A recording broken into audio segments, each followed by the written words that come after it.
Hello nurses, this video is for GNM first year fresher students, that is 2025-2026 GNM batch students. So ಈ ವಿಡಿಯೋಲಿ ನಾನು ಏನು ಹೇಳ್ತಾ ಇದ್ದೀನಿ ಅಂತಂದ್ರೆ ಬಹಳಷ್ಟು GNM ನರ್ಸಿಂಗ್ ಸ್ಟೂಡೆಂಟ್ಸ್ಗಳಿಗೆ ಸ್ಕಾಲರ್ಶಿಪ್ ಹಾಕರ್ನಲ್ಲಿ ಪ್ರಾಬ್ಲಮ್ ಆಗ್ತಾ ಇತ್ತು. GNM ಫಸ್ಟ್ ಇಯರ್ ಸ್ಟೂಡೆಂಟ್ಸ್ಗಳಿಗೆ ಸ್ಕಾಲರ್ಶಿಪ್ ಹಾಕರ್ನಲ್ಲಿ ಪ್ರಾಬ್ಲಮ್ ಆಗ್ತಾ ಇತ್ತು. ಯಾಕಂತಂದ್ರೆ ಕಾಲೇಜ್ದವರು ಅವರಿಗೆ ರಿಜಿಸ್ಟ್ರೇಷನ್ ನಂಬರ್ ಅಂತ ಒಂದು ಕೊಟ್ಟಿರಲಿಲ್ಲ. ಆ ರಿಜಿಸ್ಟ್ರೇಷನ್ ನಂಬರ್ ಇದ್ರೆ ಮಾತ್ರ ನೀವು ಸ್ಕಾಲರ್ಶಿಪ್ ಹಾಕೋಕೆ ಸಾಧ್ಯ ಆಗೋದು. ಸೊ ಆ ಒಂದು ರಿಜಿಸ್ಟ್ರೇಷನ್ ನಂಬರ್ ಇಲ್ಲ ಅಂತ ನಿಮ್ದು ಸ್ಕಾಲರ್ಶಿಪ್ ಅಪ್ಲಿಕೇಶನ್ ಹಾಕೋದ್ರಲ್ಲಿ ತುಂಬಾ ಪ್ರಾಬ್ಲಮ್ ಆಗ್ತಾ ಇತ್ತು. ಸೊ ಅದಕ್ಕೆ GNM ಬೋರ್ಡ್ದವರು ಏನ್ ಮಾಡಿದ್ದಾರೆ ಅಂತಂದ್ರೆ ನಿಮಗೆ ಟೆಂಪರರಿ ರಿಜಿಸ್ಟ್ರೇಷನ್ ನಂಬರ್ ಅಂತ ಇಲ್ಲಿ ಪ್ರೊವೈಡ್ ಮಾಡಿದ್ದಾರೆ. ಈಗ ಈ PDF ಅಲ್ಲಿ ನೀವು ನೋಡಬಹುದು. ಟೆಂಪರರಿ ರಿಜಿಸ್ಟ್ರೇಷನ್ ನಂಬರ್ ಅಂತ ನಿಮಗೆ ಪ್ರೊವೈಡ್ ಮಾಡಿದ್ದಾರೆ 2025-2026 GNM ಬ್ಯಾಚ್ ದವರಿಗೆ. ಸೊ ಈ ಟೆಂಪರರಿ ರಿಜಿಸ್ಟ್ರೇಷನ್ ನಂಬರ್ ಹಿಡ್ಕೊಂಡು ನೀವು ಯೂಸ್ ಮಾಡಿಕೊಂಡು ಸ್ಕಾಲರ್ಶಿಪ್ ನನ್ನು ಈಸಿಯಾಗಿ completely without any difficulty without any problem ನೀವು ಆರಾಮಾಗಿ ಅಪ್ಲೈ ಮಾಡಬಹುದು. ರಿಯಲ್ ರಿಜಿಸ್ಟ್ರೇಷನ್ ನಂಬರ್ ಇಲ್ಲ ಅಂತಂದ್ರೂ ನೀವು ಈ ಟೆಂಪರರಿ ರಿಜಿಸ್ಟ್ರೇಷನ್ ನಂಬರ್ನಿಂದ ನೀವು ನಿಮ್ಮ ಸ್ಕಾಲರ್ಶಿಪ್ ಅನ್ನು ಅಪ್ಲೈ ಮಾಡ್ಕೊಳ್ಬಹುದು. ಸೊ ಅದು ಹೇಗೆ ಅಂತಂದ್ರೆ ಈ ವಿಡಿಯೋ ಡಿಸ್ಕ್ರಿಪ್ಷನ್ ಅಲ್ಲಿ ನಾನು ಲಿಂಕ್ ಕೊಟ್ಟಿರ್ತೀನಿ. ಆ ಲಿಂಕ್ ಇಂದ ನೀವು ಈ PDF ಅನ್ನು ಡೌನ್ಲೋಡ್ ಮಾಡ್ಕೊಳ್ಳಿ.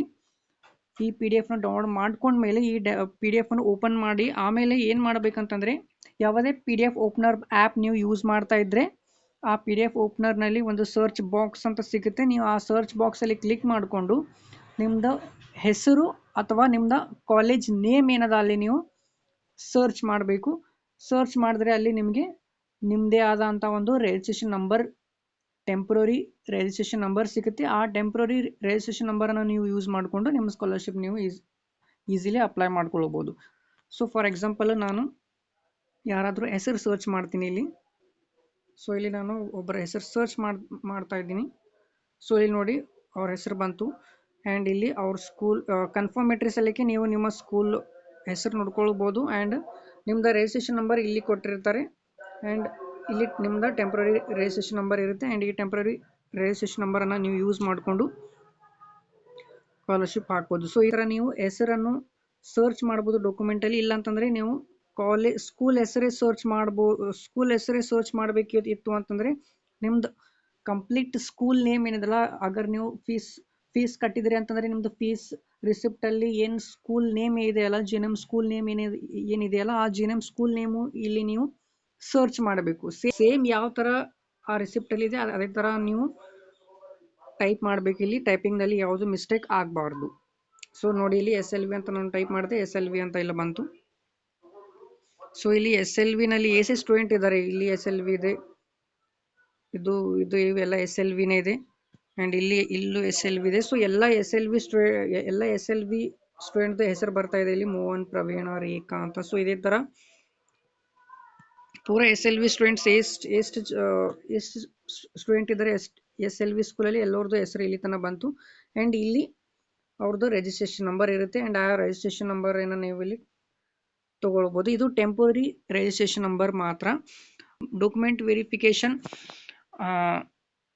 ಮಾಡೋ ತನಕ ನಿಮ್ಮದು ರಿಜಿಸ್ಟ್ರೇಷನ್ ನಂಬರ್ ಬರೋದಿಲ್ಲ. ಸೊ ಅದಕ್ಕೆ ಬೋರ್ಡ್ದವ್ರು ಏನು ಮಾಡ್ತಾರೆ ಅಂತಂದರೆ ಸ್ಕಾಲರ್ಶಿಪ್ ಹಾಕರ್ನಲ್ಲಿ ನಿಮಗೆ ಅರ್ಜೆಂಟಾಗಿ ರಿಜಿಸ್ಟ್ರೇಷನ್ ನಂಬರ್ ಬೇಕಾಗುತ್ತೆ ಅಲ್ವಾ. ಸೊ ಅದಕ್ಕೆ ಬೋರ್ಡ್ದವ್ರು ಏನು ಮಾಡ್ತಾರೆ ಅಂತಂದರೆ ನಿಮ್ಮದು ಡಾಕ್ಯುಮೆಂಟ್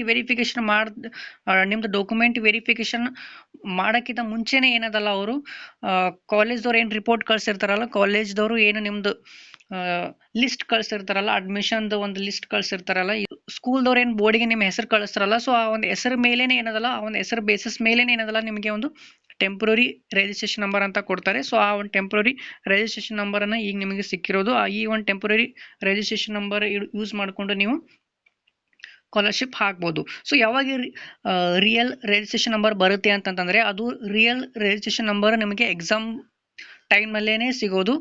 ಆ್ಯಂಡ್ ಇಲ್ಲ ಅಂತಂದರೆ ಕೆಲವು ಟೈಮ್ ಬೇಗನೂ ಕೊಡ್ತಾರೆ, ಬಟ್ ಅದು ಟೈಮ್ ಆಗುತ್ತೆ. ನಿಮ್ದೆಲ್ಲ ಡಾಕ್ಯುಮೆಂಟ್ ವೆರಿಫಿಕೇಶನ್ ಆಗಬೇಕು ಬೋರ್ಡಲ್ಲಿ. ಸೊ ಕಾಲೇಜ್ದವರು ನಿಮ್ದೆಲ್ಲ ಡಾಕ್ಯುಮೆಂಟ್ ತೊಗೊಂಡು ಬೋರ್ಡಿಗೆ ಕಳಿಸಿದ್ರೆ ಅಂತಂದರೆ ಅಲ್ಲಿ ನಿಮ್ಮದು ಡಾಕ್ಯುಮೆಂಟ್ ವೆರಿಫಿಕೇಶನ್ ಆಗುತ್ತೆ. ಡಾಕ್ಯುಮೆಂಟ್ ವೆರಿಫಿಕೇಶನ್ ಆದಮೇಲೆ ಏನದಲ್ಲ ಬೋರ್ಡ್ದವರು ನಿಮಗೆ ರಿಯಲ್ ರಿಜಿಸ್ಟ್ರೇಷನ್ ನಂಬರ್ ಅಂತ ಕೊಡ್ತಾರೆ. ಸೊ ಆ ರಿಯಲ್ ರಿಜಿಸ್ಟ್ರೇಷನ್ ನಂಬರ್ ನಿಮ್ಗೆ ಕಂಪ್ಲೀಟ್ 3 ವರ್ಷ ಏನದು ಇದೆಯಲ್ಲ ನಿಮ್ಮದು GNM ಕೋರ್ಸು ಕಂಪ್ಲೀಟ್ 3 ವರ್ಷ ತನಕ ಆ ಒಂದು ರಿಯಲ್ ರಿಜಿಸ್ಟ್ರೇಷನ್ ನಂಬರ್ ಏನದಲ್ಲ ನಿಮಗೆ ಫಿಕ್ಸ್ ಆಗುತ್ತೆ. ಅದೇ ನಂಬರ್ ನೀವು ನೆಕ್ಸ್ಟ್ ಟೈಮ್ ಸ್ಕಾಲರ್ಶಿಪ್ಗೆ ಯೂಸ್ ಮಾಡ್ಕೋಬೋದು ಸೆಕೆಂಡ್ ಇಯರ್ ಸ್ಕಾಲರ್ಶಿಪ್ ಹಾಕುವಾಗ. ಆ್ಯಂಡ್ ಅದೇ ನಂಬರ್ ನಿಮ್ಮ ಹಾಲ್ ಟಿಕೆಟಲ್ಲಿ ಇರುತ್ತೆ. ಸೊ ಎಲ್ಲದಕ್ಕೂ ಅದೇ ನಂಬರ್ ನಿಮಗೆ ಇರುತ್ತೆ. ಸೊ ಈಗ ರಿಯಲ್ ರಿಜಿಸ್ಟ್ರೇಷನ್ ನಂಬರ್ ನಿಮಗೆ ಕೊಡೋಕ್ಕೆ ಸಾಧ್ಯ ಇಲ್ಲ, ಡಾಕ್ಯುಮೆಂಟ್ ವೆರಿಫಿಕೇಶನ್ ಆಗೋ ತನಕ. ಸೊ ಅದಕ್ಕೆ ಬೋರ್ಡ್ದವರು ನಿಮಗೆ ಟೆಂಪ್ರರಿ ರಿಜಿಸ್ಟ್ರೇಷನ್ ನಂಬರ್ ಕೊಟ್ಟಿರ್ತಾರೆ. ಈ ಟೆಂಪ್ರರಿ ರಿಜಿಸ್ಟ್ರೇಷನ್ ನಂಬರನ್ನು ಯೂಸ್ ಮಾಡಿಕೊಂಡು ನೀವು ನಿಮ್ಮ ಸ್ಕಾಲರ್ಶಿಪ್ ಹಾಕೊಳ್ಳಿ. ಈ ವಿಡಿಯೋನ ಶೇರ್ ಮಾಡಿ ನಿಮ್ಮ GNM ಫ್ರೆಶರ್ ಸ್ಟೂಡೆಂಟ್ಸಿಗೆ and all of the GNM students ಏನಿದ್ದಾರೆ ನಿಮಗೆ ನಿಮ್ಮ ಫ್ರೆಂಡ್ಸ್ ಗ್ರೂಪಲ್ಲಿ, ಫ್ರೆಂಡ್ಸ್ ಸರ್ಕಲಲ್ಲಿ. So please this video share ಮಾಡಿ ಆ್ಯಂಡ್ ಸಪೋರ್ಟ್ ಮಾಡಿ. ಸೊ ಈ ಥರ ಮುಂದೇನು ನಿಮಗೆ ಏನೇ ನೋಟಿಫಿಕೇಶನ್ ಇದ್ದರೂ GNM ನರ್ಸಿಂಗ್ ಬಗ್ಗೆ ಏನೇ ನೋಟಿಫಿಕೇಶನ್ ಇದ್ದರೂ ನಿಮಗೆ ಆ ನೋಟಿಫಿಕೇಶನ್ ನಿಮಗೆ ಸೇರುತ್ತೆ. ಸೊ ದ್ಯಾಟ್ ಎಲ್ಲ ನಿಮ್ಮ ಫ್ರೆಂಡ್ಸ್ ಸ್ಕಾಲರ್ಶಿಪ್ ಹಾಕೋನಲ್ಲಿ ಏನೂ ಪ್ರಾಬ್ಲಮ್ ಆಗಬಾರ್ದು.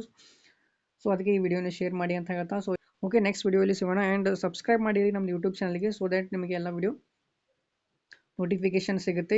GNM ಬಗ್ಗೆ ಏನೇ ನಿಮಗೆ ನೋಟಿಫಿಕೇಶನ್ ಇದ್ದರೆ ಸೊ ಅದೆಲ್ಲ ನಾನು ನಿಮಗೆ ಸೆಂಡ್ ಮಾಡ್ತಾ ಇರ್ತೀನಿ. ಹಾಗಾದ್ರೆ ನೀವು ನಮ್ಮ ಯೂಟ್ಯೂಬ್ ಚಾನಲ್ಗೆ ಸಬ್ಸ್ಕ್ರೈಬ್ ಮಾಡಿದರೆ. ಓಕೆ, ಯೂಟ್ಯೂಬ್ ಚಾನಲ್ಗೆ ಸಬ್ಸ್ಕ್ರೈಬ್ ಮಾಡಿ. Thanks for watching.